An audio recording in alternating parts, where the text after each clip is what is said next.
Hi guys, today's video is on the most common question that I get on LinkedIn, which is what should be the preparation strategy to get into your dream company. Before I get to the strategy part, I want to talk about interview process. See, there are so many good companies out there that we can aim for, but each company has their own process. There are some good companies like Amazon and Google that have a standard interview procedure, and once you clear the interview process, you are allotted a team. But in most of the companies, the interview is very team specific. So if there is a vacancy in a particular team, you are asked to come interview for that. And usually people from that team itself interview you and ask the basics that they think will be required for that work that you will be doing in that team. So it's very team specific work. For that, just consider that I am in a team that has a lot of C++ work. So in my interview process, I will be asked C++ concepts, OOPS concepts, along with data structures algorithms. But say there is another team in my company itself, which does not require C++ to that level, but it requires OS concepts to the core level. They have very low level work. So the interview process for both these teams will be very, very different. So obviously there cannot be any one particular preparation strategy that I tell you that, okay, you know what, study this, and you will be able to clear any company out there. No. Having said that, no, this video is not complete waste of time. I'm going to tell you a little bit tips and tricks which can help you strategize the preparation for a particular company. Say you know that you have an interview coming up for a company, what you can do to increase your chances to clear that process. There are so many subjects and concepts that we as software developers are expected to be good at. There is data structures and algorithms of all levels. There is design, there is OS, networking, DBMS, and so on. There are some people who try to be good at everything. But I doubt if that is possible, to be good at all of these subjects. So what we require is a smart work to strategize our preparation in such a way that we know, okay, what all things will be required for a particular interview process. For example, DFS, these concepts you might see in companies like Samsung and all. But usually other than these, the complex graph questions that are there, Dishittra's algorithms, shortest path algorithms, that are not asked in most of the companies. It is expected in Google, Amazon, yes. But other than that, say Intuit, GE, Adobe, I have not heard that these questions are being asked. So the first thing that I think a person should do when he or she gets an interview call is go to Geeks for Geeks. There are interview experiences. So there are experiences of people of similar profiles. Go and see the level of questions that they were asked. Were they asked very tough data structures algorithms questions? Were they asked OOPS concepts? Were they asked OS? What I have noticed is networking and DBMS is usually asked only if there is work related to those subjects in the team, or in design questions. See, again, when you are applying for a position, the interview process depends on which position you are applying for. Say for SDE1, you won't be asked design related questions. But for SDE2, you are expected to know design. I don't know the positions above that since I am myself in SDE2. But I know that some companies really emphasize on design. Say for Flipkart and all, you should really know design pretty well. And you might be asked networking and DBMS questions when discussing the design of the system. Another thing that I think can really help you strategize your preparation is contact the people who are either already in that position, were in that position, or have gone through the interview process for that position. So I had friends from my previous company who had applied for the same position I was applying for an interview. So I knew that I will be asked a lot of C++ advanced level concepts.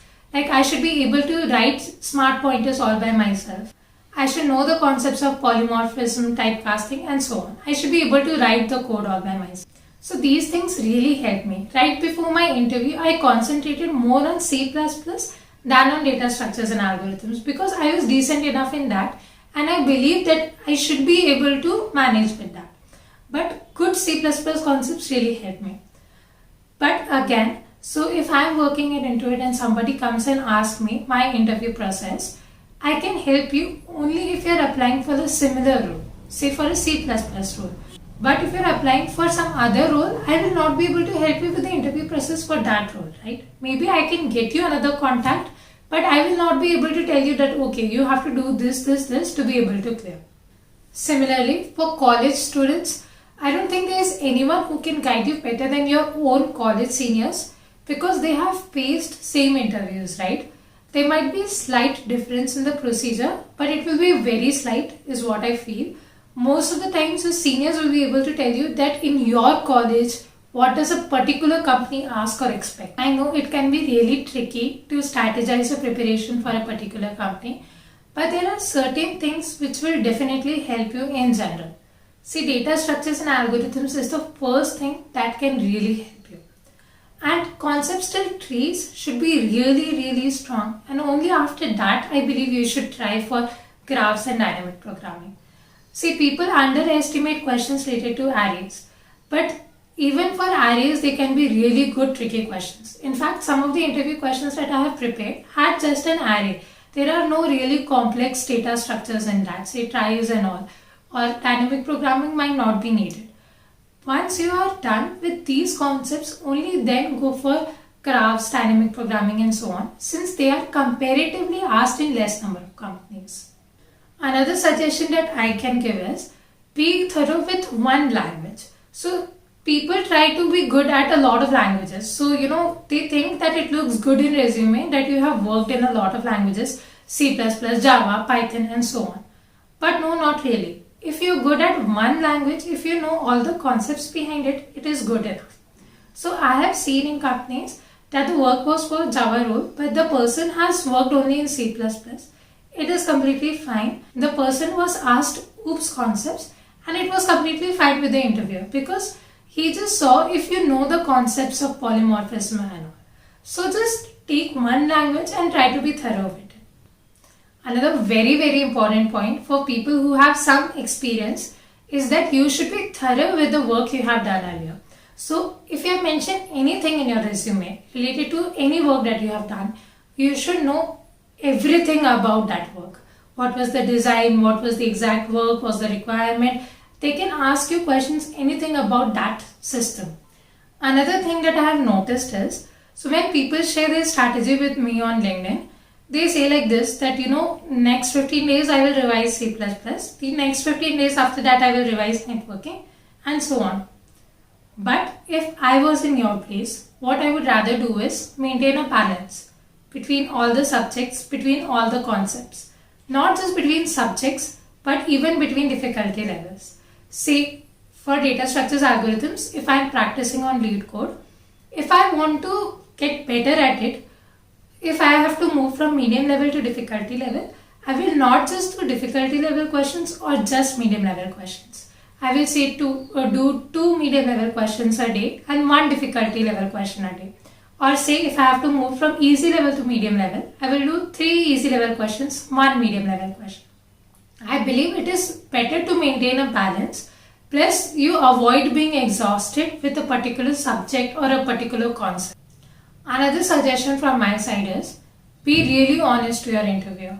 Say if you don't know OS or networking, when the interviewer is starting to ask you questions itself, be honest and tell him that okay, maybe I'm not a CSS student, I have not read these concepts, you can ask me other concepts. Yes, it depends on your interviewer, but in most of the cases, honesty is really appreciated. You are saving not only your time, but your interviewer's time as well. And in most of the cases, if you're really good at data structures, algorithms or any other concept, then it will overshadow not knowing another subject so well. It's fine, because it is not really humanly possible to know everything really well. For those who don't have interviews coming up in very near future, I would suggest you to spend more time on your skills and practice and study than spending time on the procedures, strategizing, thinking about it. I think a lot of people overthink about it, and I think you should just, keep preparing and studying rather than thinking so much about interview. When you get a call, yes, you should strategize at that time. When you have last, say, some amount of time left, say 15 days or a month, then yes, you should think that okay, now I should concentrate on the type of questions that will be asked in that company. But if that is not the case, I would suggest you to think less about the interview, what will be asked and all, and focus more on the study and practice part. Last but a very very important thing is, see, even after preparing for a particular company for a really long time, even after working really hard, even after knowing all the concepts, even after knowing all the answers, you can screw up your interview really bad. There can be multiple reasons for it. Maybe it was just not your day, or maybe the interviewer was in bad mood, or there can be many reasons about it. Maybe you were not feeling that well or that positive. Mindset can really affect your interviews. But one thing that I want everyone to remember is that one interview or say 2-3 interviews don't define you. You should know if you are getting better at your concepts, at your skills, and that should be good enough motivation to keep on trying. You might not be able to crack your dream company in once, but that is not the end of the world. There are second options for everything. There are really good companies out there, so many companies out there. I would say just keep trying. I am sure if you work hard enough, if you are really working towards it, you will be able to crack it. On a closing note, so I have very less experience in the industry. So you might be thinking, how am I telling you so many things? I have talked to a lot of friends who are at a higher level or my level itself and have given many interviews. So from others' interview experiences, I come to know what kind of questions they are asked or what were the mistakes they did because of which they did not clear an interview. So I would suggest you to have a circle of friends or a group of connections to whom you can openly discuss about these things. That okay, what were the questions or what were their preparation strategies, or maybe discuss questions together, and that will really help you. So this is what was my understanding and what I believed could help you prepare your preparation strategy. But if you have more experience and if you have any other opinion, do mention below. It will help others. Let's discuss such things, because I think these are all matters of opinion and it can vary from person to person. So do let me know your comments. I really hope you feel motivated after this video and you strategize your preparation well. All the very best for your interviews, and please don't forget to like, share and subscribe. It will mean a lot to me. Thank you.